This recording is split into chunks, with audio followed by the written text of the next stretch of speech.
menonitas empezaron a repartir víveres por valor de $25.000 a familias rurales de escasos recursos en el departamento de Amambay, en San Japutá. Rodrigo Cuevas, tenés más detalles, por favor, adelante. Buenas tardes, Cintia, un saludo para la teleaudiencia. Y sí, a partir de esta mañana, de las 10 de la mañana, se realizó esta entrega de víveres en Amambay, específicamente en el distrito San Japutá, donde los pobladores mencionaron que si bien los víveres son parte de una extorsión realizada por el Ejército del Pueblo Paraguayo, ellos reciben esto porque en esa zona se necesita mucho, decían, hay mucha pobreza en esa zona. Escuchemos a una de las pobladoras, María Dora Sosa, refiriéndose al tema.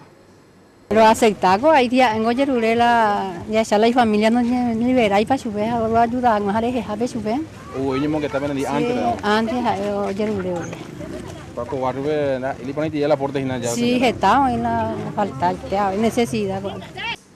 Y fueron 300 las familias que recibieron los víveres con insumos varios, insumos de necesidades básicas para la casa, también hay muchos alimentos no perecederos, digo bien, valorados en $25.000.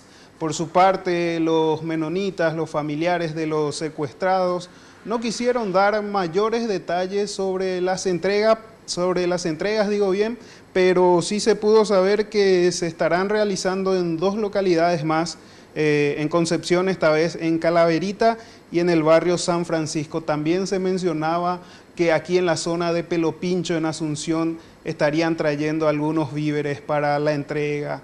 Y por supuesto, ellos mencionaban, los pobladores, que están contentos por recibir, ya que las autoridades mucho no hacen caso a esa zona y como ya mencionaba hace rato, hay mucha pobreza. Escuchemos a otro poblador refiriéndose sobre este tema. Oye, voy a poner mi gente y familia para no recuperar y chupé. A lo mejor digo, me escuerupi y antes ya era oye, ya se bajado, pero entero, me han metido agradecimiento a los menonitas ayer. Entonces me han agradecimiento, pero te doy el agradecimiento, chupera. Señora de don Básico Osvaldo Villalba, vecino de acá, a ver. Aquel tiempo, pero no hay medio allá. Y recordemos que Fran Heber lleva secuestrado 119 días, mientras que Bernard Blatz lleva 108 días en manos de este grupo criminal autodenominado Ejército del Pueblo Paraguayo, Cintia. Muchísimas gracias, Rodrigo, por este contacto. Entonces, de esta forma, los familiares de Bernard Blatz y Franz Heber esperan que ambos puedan volver a sus hogares, al menos antes de Año Nuevo, antes del 2018. Y recordemos que 3 personas más siguen secuestradas. Vamos a una pausa y enseguida volvemos.